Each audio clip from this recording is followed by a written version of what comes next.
Bismillahirrahmanirrahim.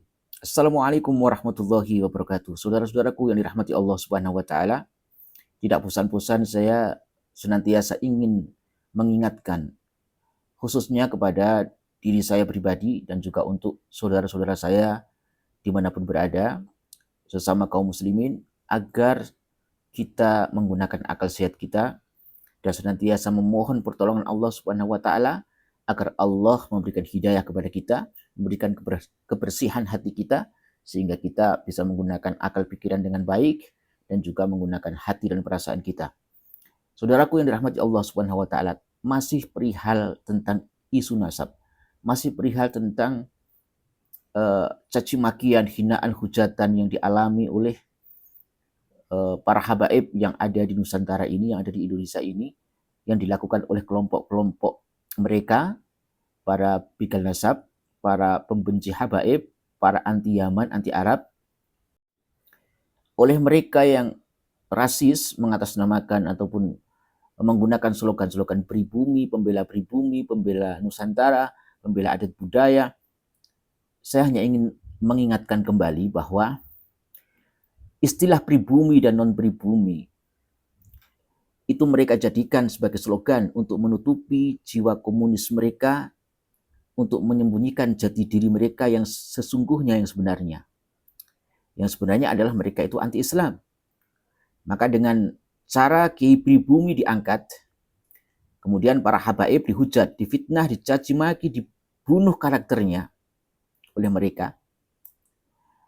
Bahkan dihalang-halangi, diintimidasi saat diundang oleh umat untuk mengisi kajian ataupun ceramah. Kemudian para jamaahnya, para muhibbinnya disebut sebagai kadrun, sebagai jongos Yaman, antek Ba'alawi.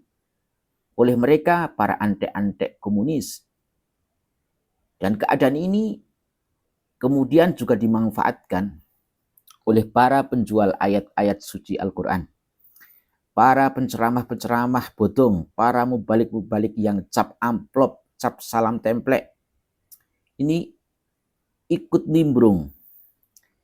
Karena apabila umat tidak lagi mengundang habaib dalam acara-acara kajian, acara-acara keagamaan, atau umat ini tidak datang lagi ke majelis-majelisnya para habaib, maka harapan mereka yang akan menjadi pemeran utama adalah para badut-badut panggung yang berjubahkan agama untuk menaikkan penghasilan mereka, karena mereka yang akan menjadi penceramah.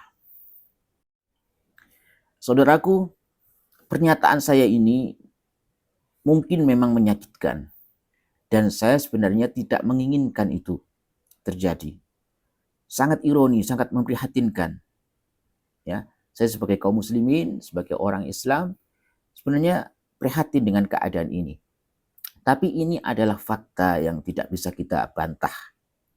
Ya, bahwa keadaan yang saya sampaikan tadi memang terjadi saat ini.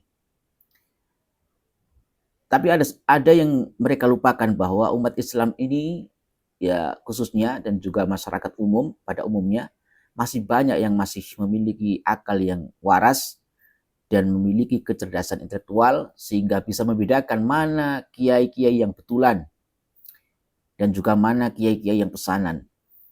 Mana benar-benar ulama dan gus dan mana badut-badut panggung. Mana yang menyejukkan, mana yang menjadi pendito durno, menjadi provokator.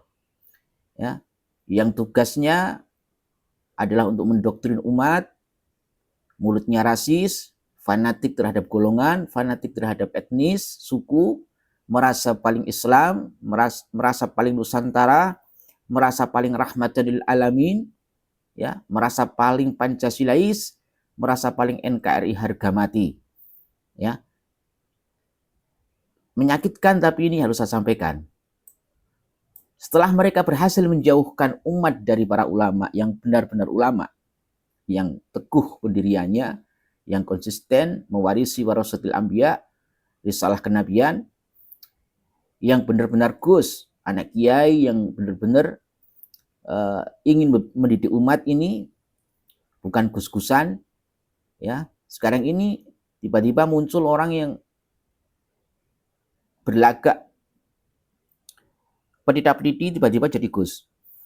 Padahal tidak pernah terdengar dia baca kitab ataupun membaca sebuah hadis dengan benar, yang membaca Quran dengan benar, tiba-tiba jadi Gus. Ya. Yang pasti adalah bukan dukun-dukun yang memang sekarang ini dipacai seperti kiai.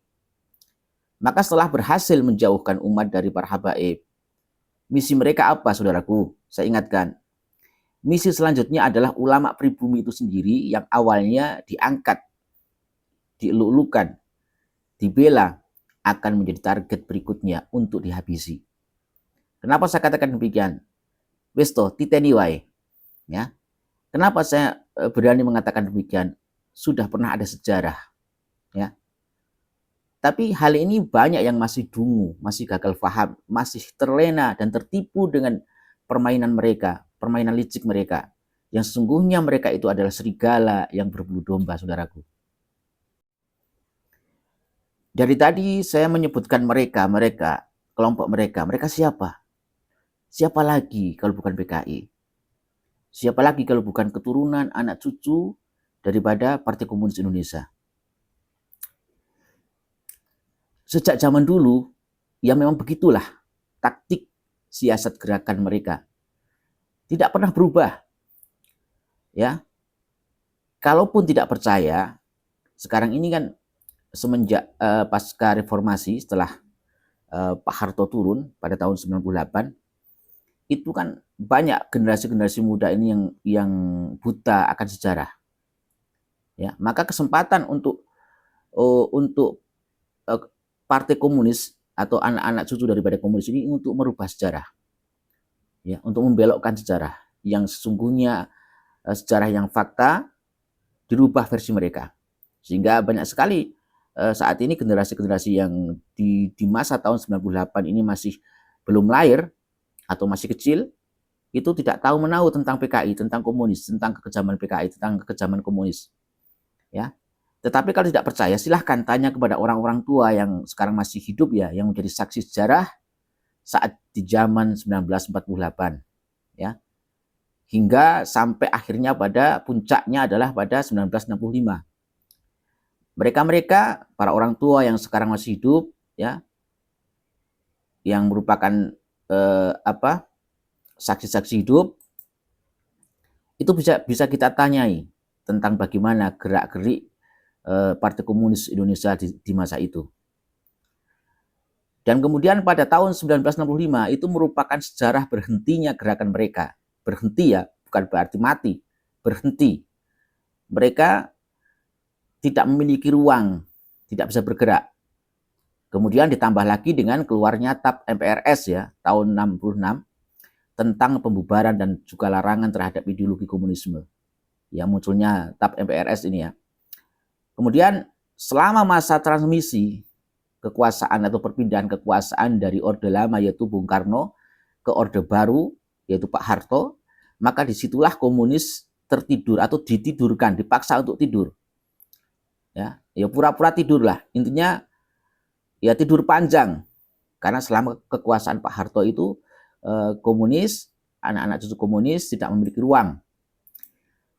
Dan memang dipersempit ruang geraknya oleh Pak Harto, yang memang beliau merupakan sosok yang sudah sejak lama ingin sekali agar PKI dibubarkan. Namun PKI selalu mendapatkan pembelaan dari Bung Karno. Itu fakta. Dan sudah menjadi fakta sejarah bahwa di kala itu Bung Karno adalah orang yang memiliki hubungan sangat dekat dengan PKI. Meski Bung Karno juga tetap menjaga hubungan baik dengan para ulama, para kiai, hubungan baik dengan kaum muslimin. Sehingga tidak bisa dibantah lagi bahwa Nasakom yaitu merupakan ide Bung Karno untuk menyatukan 3 ideologi, ya, yang sama-sama kuat di masa lahirnya Republik ini, yaitu ideologi nasionalis, agama, dan komunis. Maka silahkan kalau tidak percaya dengan apa yang saya sampaikan ini, cek dalam dokumen-dokumen sejarah pidato-pidato Bung Karno. Saya tetap mengajak kepada sesama kaum muslimin untuk tetap berhati-hati dan tetap waspada dengan gerakan-gerakan mereka saat ini. Allahu a'lam bishawab.